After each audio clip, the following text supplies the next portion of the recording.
Hey guys, it's Jake here with etrailer. Today we have a 2022 GMC Sierra 2500 and we're going to be taking a look at, and I'm going to show you how to install the B&W Above Bed Rails.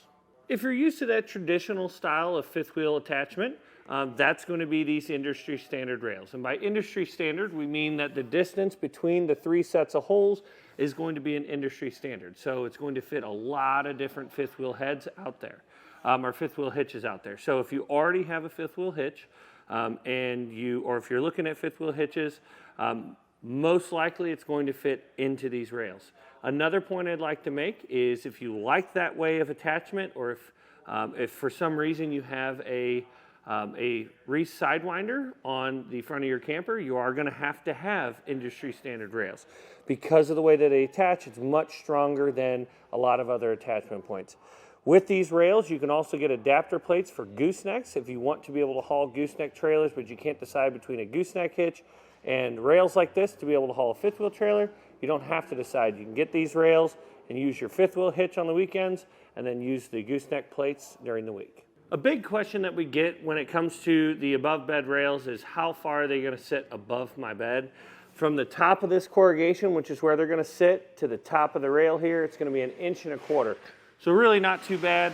These rails are going to be extremely thick construction, very durable powder coat finish. B&W is really good about their signature gray powder coat finish. A lot of people that have these rails, they just use their truck as if they weren't even there. So if you need to slide plywood in over top of them or drywall, anything like that, you can slide them right over top and it's not going to harm the rails. What I would recommend is if you use your bed a lot to haul mulch, rock, other types of equipment, I would recommend putting in a bed liner. We've got some on our website that you can kind of cut the rail slots out around them. I would recommend looking for a very thick one, like 1 inch thick mat, so that you can cut out the openings and basically just these top two rails are going to be sticking out of the top of it. That way it kind of levels out your bed a little bit more so that you can haul those other items. The fifth wheel hitches that this set of rails is confirmed to fit with is going to be the B&W Patriot, the B&W Patriot Slider, which is what our particular owner of our vehicle is using today, Kurt fifth wheel hitches, Demco, Draw Tight, Hidden Hitch, and Reese. Now that's about it as far as the detail goes. When it comes to industry standard rails, they're really, or above bed rails, they're really kind of all one and the same. The height is one of the biggest differences. We have some that are very, very tall, and that helps to make up for a little bit of the height adjustment if you don't have an adjustable head height on your fifth wheel. So you can look on our website for those. There's some that are a little bit lower profile. So it's really all just depending on what you need. But this is a good middle of the ground. It's 1.25 inches off your bed. Not too big to worry about, but will give you a little bit of that height. As far as the installation goes for this kit, I've installed quite a few in-bed rail kits and goosenecks and all kinds of stuff. I would say this is probably one of the easier ones to do because the bracketry is custom fit to this truck. And when I say custom, sometimes kits will say custom and they're really not, but this kit truly is. The holes that you need on the side of the frame rails are there for you already. Some of them even have the weld nuts in there, so all you have to do is thread a bolt in and then tighten and torque it down. The only holes that you will have to drill into your bed, and actually the only modifications to your vehicle that you'll have to make, is going to be the 10 holes that you'll have to drill for your rails themselves inside the bed, and then you will have to trim your heat shield if you don't want it to be in the way of your hardware underneath. But other than that, you don't have to make any other changes to your truck. So let's go ahead and jump into it. To begin our installation, we're going to be underneath our vehicle, and this is just some prep work so that when we go to put our brackets on and stuff, it just makes it a lot smoother. So we lower down our spare tire. That is more so for you guys just to be able to see a little bit better. We took the heat shield off of here for the spare tire. There's just going to be one bolt here in the frame and one bolt here in the frame. Take that off. And then for the heat shield above here, that is going to be very difficult to get your hardware in place if you don't remove it. So we take the 4 bolts out of those. You'll have one here, one a little bit further up on the frame, and then another one up on the other crossmember. I've got those popped out. So we're just going to take this heat shield, set it off to the side. I think what we're going to do later, once we get everything installed, I'm going to take this heat shield and I'm essentially just going to trim these fins off so that we'll put our 2 bolts that are going our cross members back in, but then we'll leave these out of the way just in case they ever have to get back under here and torque anything down. They don't have to remove this every single time. You can leave it off if you want, but we're going to put just a little bit of it back up. Now up in the bed of our truck, we're going to have to measure for our rear rail first. We're going to take our tape measure. Now if you have a spray and bed liner, you want to add 1/8 of an inch to your measurement. And for us, being that we have a short bed truck, it's not a 8-foot bed. There's a different measurement for an 8-foot bed, but for the short bed, it's going to be 27 15/16. So if we add in about 1/8 to 1/16 of an inch for the bed liner, that'll just bring us to 28 inches. And it's actually easier if you just put a mark on the bed from measuring back, because then when you're making all your adjustments, you don't have to keep your tape measure out and keep measuring it. So we've got the front of our rail at 28 inches on this side. We'll move this side to 28 inches. And now, with those marks on our bed, we need to go from side to side. We need to make sure it's even. So we got about 4.5 there. We'll move it just a little bit to our driver's side. Now we need to mark out our holes. We'll start with the center one in the back towards the tailgate. You want to mark a dot in the center of that hole. And then on each side, we're going to be doing the 3rd hole in. And so you're going to be on top of this rib right here.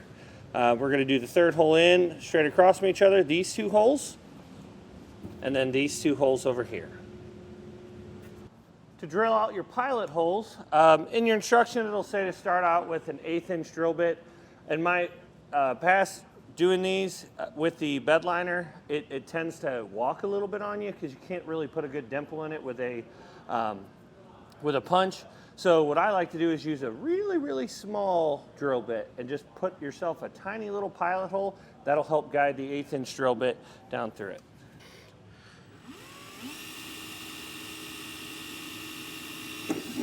Now we'll move up to our 1/8 inch drill bit and drill down through our bed.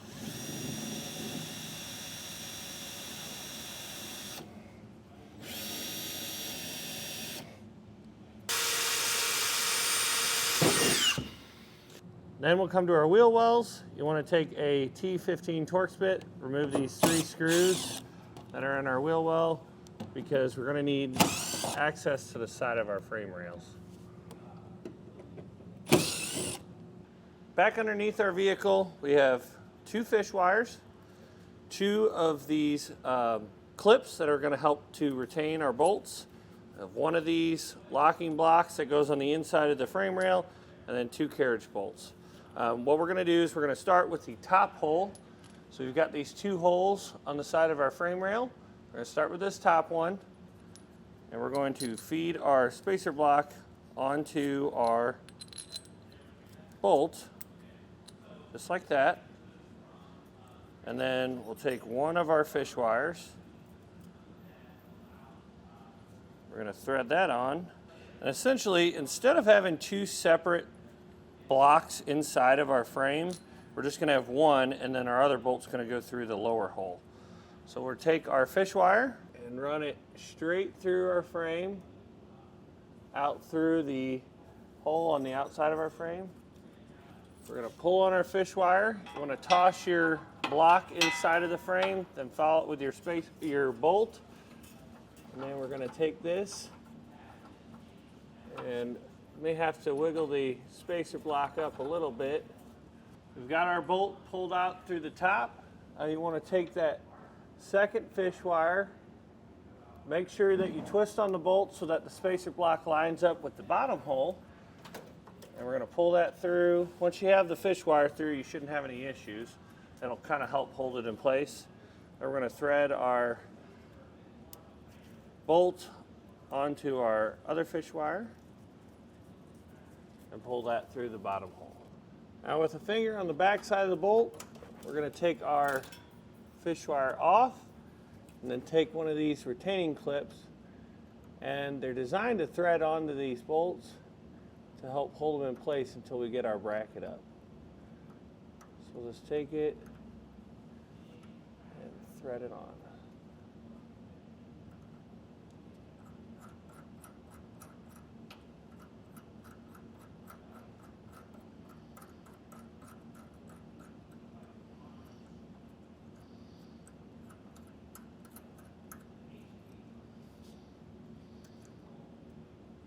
We'll do the same thing for the top bolt.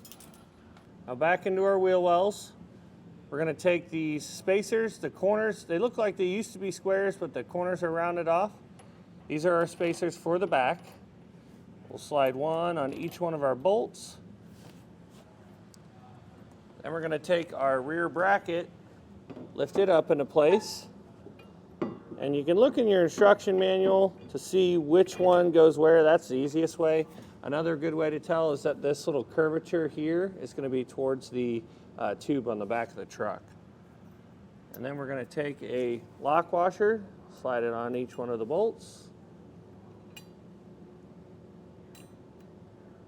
And then follow that up with a nut on each one.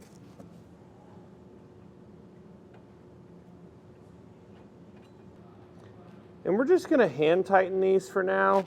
Leave the bracket a little bit flexible. You can get them close. You just don't want to run them down in case we run into an issue or something.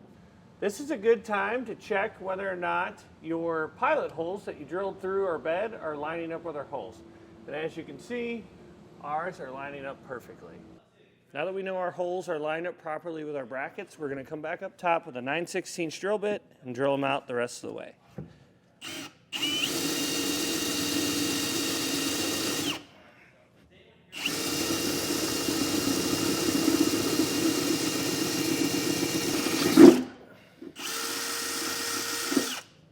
Now we're going to take 5 of our carriage bolts and drop them down through our rails. And sometimes this paint can get kind of finicky. It's really, really thick on the rail, so we'll just tap these into place.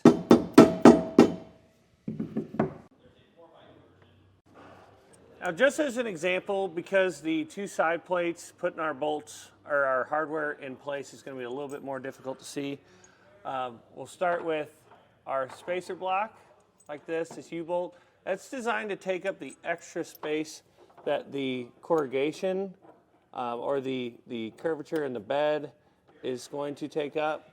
So we need to kind of brace that a little bit. But we'll take this plate and then we'll put a lock washer and a nut on.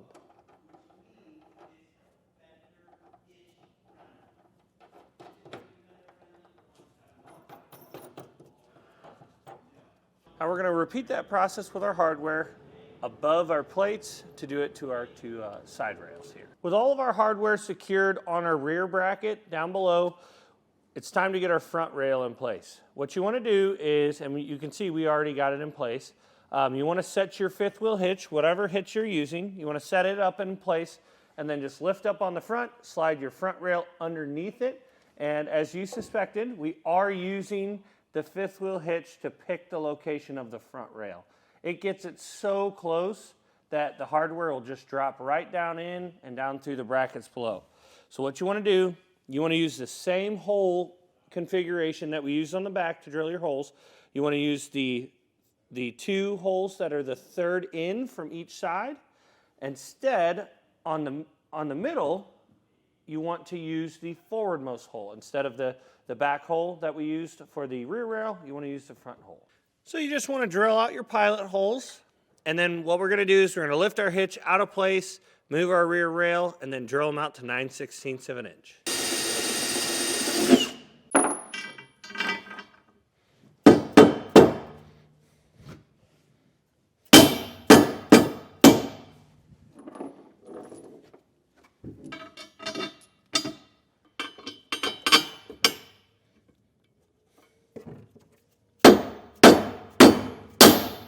Now we're back down into the wheel wells. There's going to be 2 ways to mount up your front brackets. The first way is going to be the same way that we did the rear brackets, which you just run your plates through this hole and then line them up, pull them both through so your carriage bolts are sticking out of these 2 holes. Then take your keepers, thread them on, and then put your brackets on. Our way, our frame is actually prepped for an overload spring bracket. You may see it in your instructions, but we don't have the overload spring brackets on here, as you can see. There are threaded tubes on the inside of these 2 holes that this bolt that comes in your kit, it's flange bolt, will thread directly into. Now you can see we've got a lot of grime and stuff in there. What we'll need to do is We'll need to spray a little bit of penetrating oil in here and clean it out with a tube brush before we run our bolts in. Ready?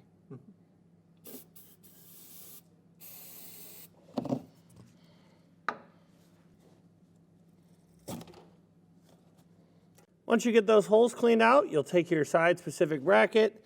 The passenger side is one we're doing now. We'll have this little curvature facing the front of the vehicle. And we'll just take our hardware, line our bracket up, and then thread those bolts in. Now, back underneath our vehicle, once we've got our driver's side bracket on, you want to take that same spacer block we used for the back. Essentially, those front brackets, that process is going to be the exact same as the back. So we'll put this around the bolt to separate the bracket from the bed so that our corrugation doesn't crush when we tighten everything down. And then we'll use this big washer here, this block washer, and then we'll use the lock washer and a nut. Once all of our hardware is in place, we'll come back with the torque wrench and torque it all down to the specifications and the instructions.